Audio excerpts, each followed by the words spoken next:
Assalomu alaykum va rahmatullohi va barakatuh. Hurmatli musulmon birodarlar, siz bilasizmi, nima uchun hozirgi kunda biz dindan olisladik, o'limni unutib, oxiratga tayyorlanmay qo'ydik? Buning birdan bir sababi biz dunyoni tanidik hamda dunyoni qurdik. Shuning uchun biz dindan olislab ketdik. Shu narsani oldini olish uchun biz bugundan boshlab 10 narsa to'g'risida so'z qilamiz. Bularning barchasi dinni tanishimizga sababchi bo'ladi deb umid qilamiz. Ularni qisqacha tanishtirib o'tsak, birinchisi islomning tarixi, ikkinchisi Allohning qudrati, uchinchisi farz amal to'g'risida, to'rtinchisi sunnat amal to'g'risida, beshinchisi bir zarur amalning fazilati to'g'risida, oltinchisi gunohning ta'siri, yettinchisi dunyo to'g'risida, sakkizinchisi oxirat to'g'risida, to'qqizinchisi payg'ambarimiz sollallohu alayhi vasallamning tibbiyotlari, o'ninchisi payg'ambarimiz sollallohu alayhi vasallamdan bir nasihat. Eng avvalo islom tarixi. Siz bilarmidingiz? Alloh taolo eng avval bu dunyoni yaratardan oldin qalamni yaratgan. Bu to'g'risida Abu Dawud rahmatullohi alayhining 4700-hadisi keltiriladi. Payg'ambar sollallohu alayhi vasallam aytdilar: "Eng avvalo Alloh taolo qalamni yaratdi hamda shu qalamga hukm berdi, yozgin." Qalam aytgan ekan: "Ey Alloh, nimani yozayin?" Shunda Alloh taolo aytgan ekan: "Bu dunyoni boshlanishidan boshlab oxiriga qadar barcha narsani yozgin." Bu joydan bilinadiki, Alloh taolo har bir insonning taqdirini belgilab qo'ygan. Ikkinchisi Allohning qudrati. Alloh taolo bir qudrati bor, ko'zga ko'ringan. Ikkinchi bor, biz uni ko'ra olmagan. Mana shu ko'zga ko'ringan qudratlardan biri osmon. Qarang, Alloh taolo osmonni yaratdi. Hech bir inson osmondan bir kamchilik topa olmaydi. O'ylab ko'rganmisiz hech? Alloh taolo osmonni yaratib, hech bir ustunsiz qo'yib qo'ydi. Hamda ustidan ilgachsiz ilib qo'ydi. Bunga qudratli yana qaysi bir zot bor? Albatta bu Alloh. Uchinchisi farz amal to'g'risida. Payg'ambar sollallohu alayhi vasallamning hadislari Muslim sharifda keltiriladi.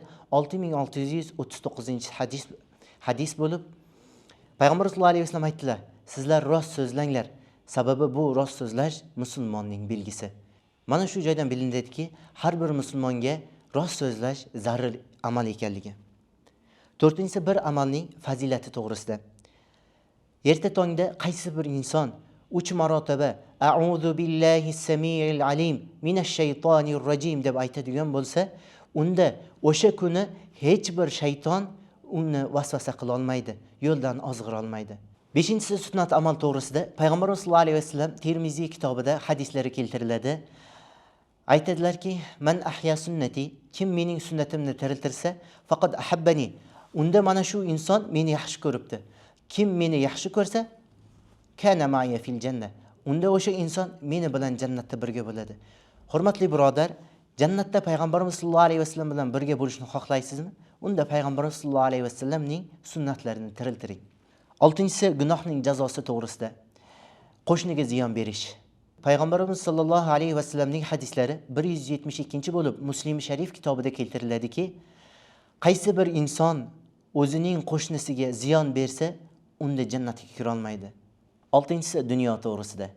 Alloh taolo Tavba surasining 55-oyatida marhamat qiladiki: "Ey musulmonlar, sizlarni kofirlarning bola chaqasining ko'pligi hamda dunyosining ko'pligi hayron qoldirmasin. Bundan sabab Alloh ularni bu dunyoda azoblashi." Sababi, hurmatli birodar, Alloh taoloning shunday bir hiylasi bor. Bu hiyla istidroj deb ataladi. Bu degani nima desa, mol-mulkni, bola-chaqani ko'p qilib uni azoblab qo'yishi. Sababi qarab turing. Birinchi qavatdan qulab tushgan odam qo'li sinishi mumkin, oyog'i sinishi mumkin. Lekin hech o'ylab ko'rganmisiz? 10-qavatdan qulagan insonchi? U inson oxiratga safar tortadi. Alloh taolo ham mana shu dunyoda ba'zi bir insonlarning darajasini ko'taradi. Nima uchun? Uni azoblash uchun. 8-inchisi oxirat to'g'risida.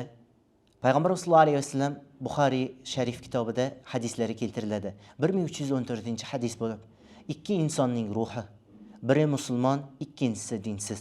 Musulmonning ruhi aytarkan, u Alloh taolaga ibodat qilib, Alloh taolani tanib o'tgan. Meni qabrga shoshtiringlar, tezroq qabrga beringlar. Nima uchun desa, u inson qabrdagi rohatlarni sezdi. Ikkinchi ruh bo'lsa aytarkan, meni qabrdan olislatinglar, qabr qandoq azobning uyasi deb. Shuning uchun hurmatli birodarlar, biz qabrga tayyorlanib o'taylik. To'qqizinchisi, payg'ambar sollallohu alayhi vasallamning tibbiyotlari to'g'risida so'z qilsak, payg'ambar sollallohu alayhi vasallam aytadilarki, bir kuni bir inson kelib menga bundoq savol berdi. Ey Allohning elchisi, biz kasal bo'lamiz, hamda mana shu kasal bo'lgan vaqtimizda dori darmon qo'llanamiz, hamda sog'ayamiz. Allohning elchisi bu taqdirga qarshi emasmi? Shunda payg'ambarimiz sollallohu alayhi vasallam aytdilar, mana shu ham taqdirdan deb. 10-mazmun payg'ambarimiz sollallohu alayhi vasallamning bir nasihatlari. Musnad Ahmadda bu hadis keltiriladi. Payg'ambarimiz sollallohu alayhi vasallam aytdilar, ey musulmonlar, sizlar dinga yengil olib kelinglar odamlarni, dindan qochirib, ularni olislatib solmanglar. Bu joydan bilinadiki, qaysi bir insonni dinga, ibodatga, yaxshilikka olib kelish uchun ularga yengil qilib tushuntirish kerak, og'ir qilib emas. Alloh taolo barchamizga, hurmatli birodarlar, dinni tushunib, hamda mana shu dinga amal qilib o'tishga imkoniyat bergan bo'lsin. Assalomu alaykum va rahmatullohi va barakatuh.